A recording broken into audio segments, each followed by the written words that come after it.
시청자 여러분 안녕하십니까. 겨울인생입니다.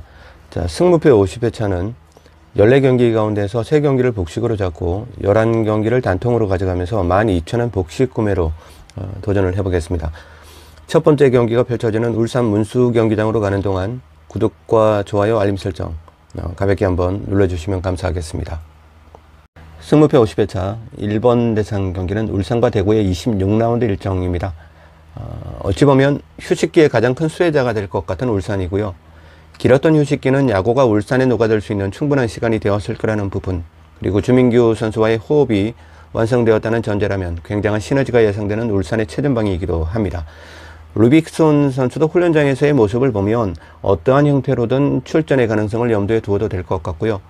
무엇보다 아타루와 엄원상의 좌우 측면 카드, 그리고 보야니치와 고승범의 중앙 미들 자리에서 어떤 조각으로도 조합이 가능할 것 같은 조지아 국대 출신 아라비제가 김판곤 감독이 기치로 내건 공격적인 수비의 마지막 퍼즐이 될 수 있지 않을까 생각을 해보고 있습니다. 아라비제 선수가 조지아 국대에서 해왔던 역할을 울산에서 정확하게 수행을 해낼 수만 있다면 김판곤 감독이 말씀을 하셨죠. 공격적인 수비. 자, 이 부분이 함축하고 있는 내용들을 우리가 정확하게 알 수는 없지만 어떻게 보면 아라비제가 그 중심에 있지 않을까 이런 생각을 해보고 있습니다. 짧게 압축해서 말씀을 드리면 예상 가능한 라인업들의 전술적인 활용과 그리고 이행 능력을 감안을 해보면 휴식기 이전의 울산보다는 분명히 전술적인 가치가 돋보일 것 같은 김판곤 축구의 울산에 대한 기대감은 숨기고 싶지 않습니다. 자, 그렇다고 해서 대구는 뭐 놀고 먹었겠습니까마는 현재까지 들려오고 있는 이적 소식들만으로는 울산 11과 그리고 세징야 FC의 한판 대결로 압축해보는 게 맞지 않을까 생각이 됩니다. 황재원의 출전이 불투명해 보이는 부분과는 연관짓기 없이 요시노 선수와 에드가의 공수 연계 작업에서 포텐이 터져주지 않는 한 세징야의 홀로서기는 울산, 김천, 포항으로 이어지는 죽음의 3연전 내내 대구의 궁여지책으로 자리 잡지 않을까 전망을 해보겠습니다. 그래도 아무리 차이가 나봐야 51대 49라는 K리그의 현실을 인지한다면 모든 경기에서 이변의 가능성은 숨어 있다고 봐야겠죠. 자, 다음은 이번 경기 K리그2입니다. 안산과 부천의 24라운드 일정이고요. 휴식기 전의 마지막 라운드에서 선두 안양을 기적같은 드라마로 잡아내면서 부산과 서울 이랜더전 승리에 이어서 강팀 킬러 이미지를 굳히고 있는 안산은 손경석 감독 땡의 17세 이하 국대 감독 시절에 애제자였던 수비형 미들 김내우를 전북에서 영입을 했죠. 김내우를 영입을 하면서 중원의 뎁스도 두텁게 만들고 또 22세 이하 자원도 확보하는 이 건실한 행보를 이어가고 있는 안산이기는 합니다. 자, 하지만 2주간의 휴식기는 그 부천FC의 이영민 감독에게 훨씬 더 휴식 같은 친구가 되지 않았을까 사료가 되고요.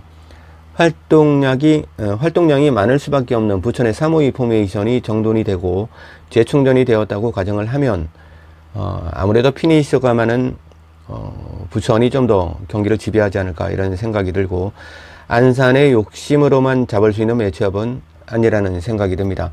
이영민 감독이 안산의 수코 그리고 안산의 감독 대행까지 역임하고도 간택을 받지 못했던 그 마음속의 찌꺼기를 안산의 홈에서 뱉어내는 매치업으로 응원을 해볼 예정입니다.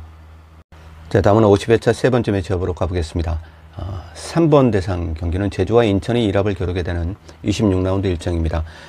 정말 4년 전과 똑같은 상황에서 인천 상륙작전에 투입된 최영건 감독입니다. 다른 게 있다면은 그때는 조성환 감독과 함께 수코로 인천에 상륙해서 아시아 챔피언스 리그까지 이끌었지만 지금은 인천의 수코가 아닌 인천의 수장으로 부임을 한지라 이 최영건 감독의 감정은 남다를 것으로 사료가 됩니다. 어차피 주머니에 땡전 한 푼도 없는 인천 구단 입장에서는 최선의 선택이라고 볼 수가 있고요. 최 감독 입장에서도 부담감 내려놓고 미래의 인천을 책임질 될성부른 선수들을 발굴하고 육성하는 쪽으로 가닥을 잡은 것으로 보입니다. 자, 다만 잔류 안정권으로 돌려 세워놓고 나야 이러던 저러던 자신만의 색깔을 입힌 인천을 만들 수가 있으니까 당장에 닥쳐있는 8월의 일정들 속에서 잔류의 실마리를 잡을 수 있는 파격적인 전술을 가져가지 않을까 전망을 해보고 있습니다.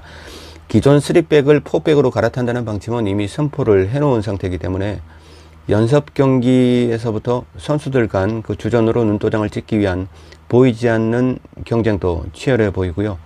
어제였죠. 연세대와의 연습 경기 또한 이러한 부분과 일맥상통했으리라 여겨집니다. 제르소 선수와 박승호, 김도혁이 나오느냐 나오지 못하느냐는 이제 인천 팬들의 제일 관심사가 아닌 토도들의 관심사일 뿐이라는 생각도 듭니다. 능력만 있으면 팀의 주류라든가 행여모를 학연의 피해자가 되지 않고 그라운드에 설 수 있는 축구가 최영건 감독이 인천에 신고자 하는 축구가 아닐까 생각을 해보고 있습니다. 자, 반면에 이적 시장에서 자발적 빈손으로 퇴장한 인천과는 정반대의 행보를 거듭하고 있는 제주는 리그 경기당 슈팅 수를 보면 리그 1위죠. 자, 리그 1위의 슈팅 수에도 경기당 평균 한 골에 그치고 있는 결정력, 골 결정력, 빈곤을 타파하기 위해서 요코마리에서 카이나를 빌려왔고 강원에 갈레고를 영입하면서 측면 공격 조합까지 퀄리티를 높였죠. 자, 기존의 헤이즈 선수와 안태현 그리고 유리 조나탄에게 훌륭한 조력자들로 가늠이 되고요. 한편 그 최용준은 시즌 아웃이 확실시되고 구자철마저 24라운드 강원전에서 좀 그렇게 아마도 나오지 못하지 않을까 생각을 해보고 있습니다. 24라운드 강원전에서 아웃된 중원의 구자철 아마 부상이 재발하지 않았나 그렇게 생각을 해보고 있습니다. 하지만 이 최영준이나 구자철의 공백도 중원의 공백도 국대미들이죠. 남태희를 품에 안으면서 리스크를 최소화하는 데 성공해낸 제주가 아닌가 보여지고요. 26라운드부터는 아마 김학범 쇼가 펼쳐지는 서귀포를 예상해 보면서 제주의 승리 구간을 가져가 보도록 하겠습니다. 하지만 이 매 경기가 입신양명의 기회가 되는 인천의 세판 라인업들의 혼신을 다하는 투지, 자, 이런 부분 또한 이변의 요소가 되기에 부족함이 없어 보이는 인천이기도 하고, 혹시나 제르소가 복귀한다면 어찌되었던 질 좋은 피니셔가 하나 추가되는 인천인 만큼 원정팀 인천의 선전도 간과할 수 없는 매치업으로 전망을 해보겠습니다. 자, 다음은 네 번째 매치업입니다. 4번 경기 또한 수원FC와 대전이 펼치게 되는 26라운드 일정입니다. 자, 개인적인 생각이지만 원정팀 대전도 울산과 마찬가지로 길었던 휴식기 동안 달라졌을 가능성이 가장 많은 팀으로 사료가 됩니다. 폭풍 영입 이렇게 표현들을 하고 있지만 안톤이 직전 경기에서 아웃되었던 부분이 이 경기에서 대전에 어떤 삼선을 만들어낼지는 알 수가 없겠지만 울산의 켈빈과 대구의 밥씨는 분명히 휴식기 동안의 대전을 정갈한 라인업으로 변모시키는데 부족함이 없었을 걸로 전망을 해보고 있습니다. 이창권 키퍼가 알짜배기 휴식을 취했다는 가정을 하고 상무에서 돌아온 김재우가 중앙백 라인을 책임지고, 그리고 김현욱, 최건주, 박정인, 천성훈, 이상민 등 여름에 합류했던 새 식구들이 기존의 1, 2선 자원들을 조금씩만 커버를 해준다는 시나리오라면, 사실 이 정도의 스쿼드라면 휴식기 동안 황선홍 감독의 절치부심이 녹아있는 카드가 정돈되어 있지 않을까 생각해보고 있는 겨울인생입니다. 사실 11명 정도가 지금 여름 이적 시장에서 대전으로 왔죠.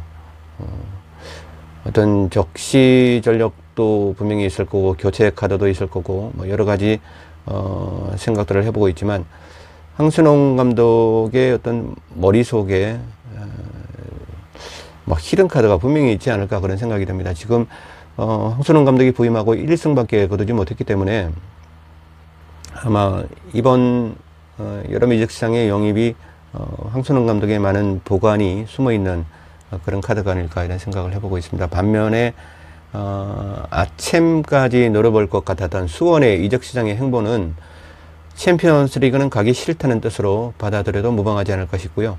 다른 건 몰라도 자, 이성우 선수 그리고 권경원 선수가 나가고 이영준까지 스위스 크라스호프로 이적하는 장기판으로 치면 차, 포, 말을 다 뗀 것 같은 그림을 보면 기존의 수원FC의 색깔은 무색무취해졌다고 봐도 무방하지 않을까 뭐 그렇게 생각해 보고 있습니다.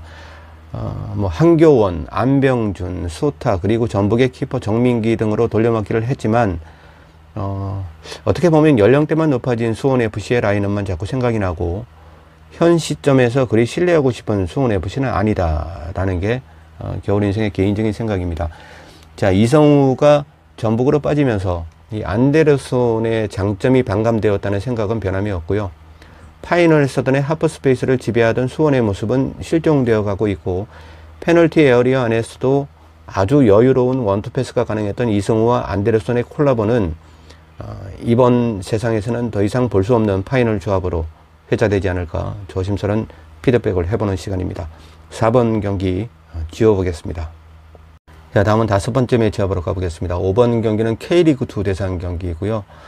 이 경기는 정말 그 결과를 가늠해 보기가 무척이나 힘든 경기이기도 하고 하지만 경기를 시청하는 재미는 어느 경기보다 쏠쏠할 것 같은 자, 이랜드와 부산의 24라운드 매치업으로 가보겠습니다.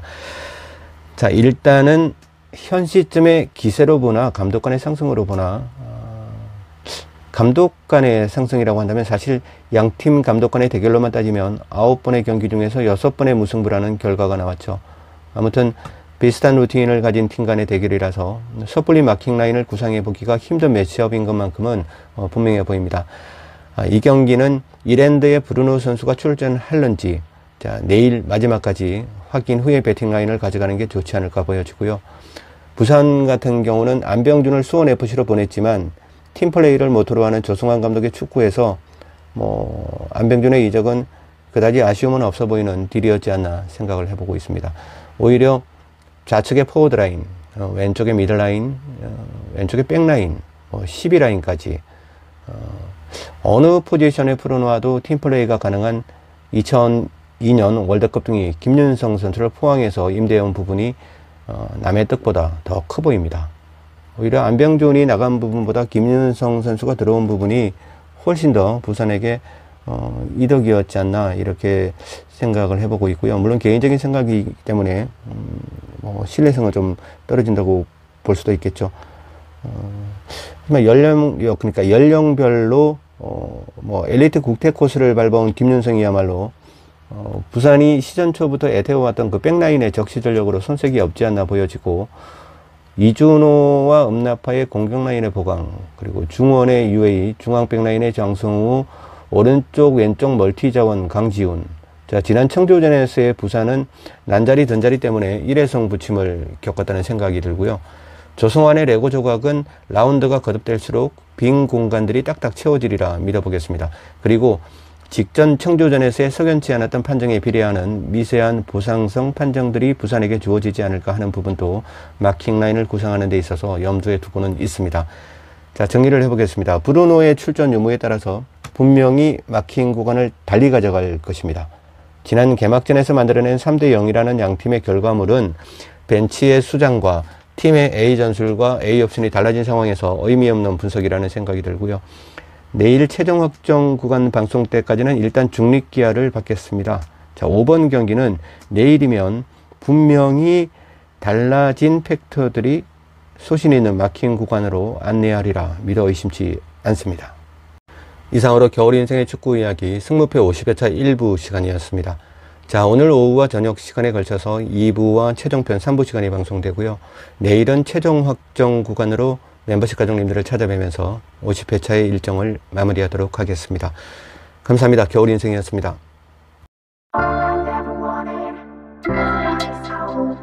All I've ever needed was a nice cold man.